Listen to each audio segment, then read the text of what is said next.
आपण मैंने देखिथिबे किछि स्टाच्यू रे घोड़ार दुईटी गोड़ ऊपर रही था, तो आउ केतेक स्टाच्यू रे घोड़ार गोटे गोड़ ऊपर रही था, आउ किछि स्टाच्यू रे घोड़ार कौनसी गोड़ ऊपर न थाए।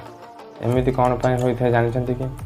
आज आम ए भिडियो रे ए विषय रे जानिबा, सेतिपई भिडियोटी को शेष पर्यंत देखन।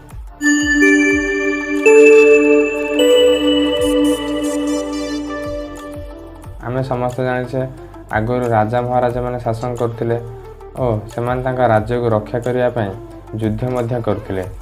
एही युद्ध रे जो राजा महाराजा बा योद्धा माने मृत्युवरण करथिले बा युद्ध क्षेत्र रे ही तांकर मृत्यु होउथिला, सेही भली राजा महाराजा बा योद्धा मानक स्टाच्यू रे घोड़ार दुईटी गोड़ ऊपर रहिथा। जो योद्धा माने युद्ध करिया समय आहत होइथांती और पर एही आहत कारण तांकर मृत्यु होइथाय, सेही भली योद्धा मानकर स्टाच्यू रे घोड़ार गोटे गोड़ ऊपर रही है। जो राजा महाराजा माने नेचुराली उपाय मृत्युवरण करते बा कौन से नेचुराली रोग कारण तांकर मृत्यु होता है, से भली राजा महाराजा स्टाच्यू रे घोड़ार कौनसी गोड़ ऊपर न थाए।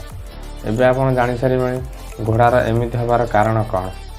एबे आपण जेकोसी स्टाच्यूर घोड़ार गोड़ को देखि कहि परिबे जे से योद्धार मृत्यु किपरि होइछि।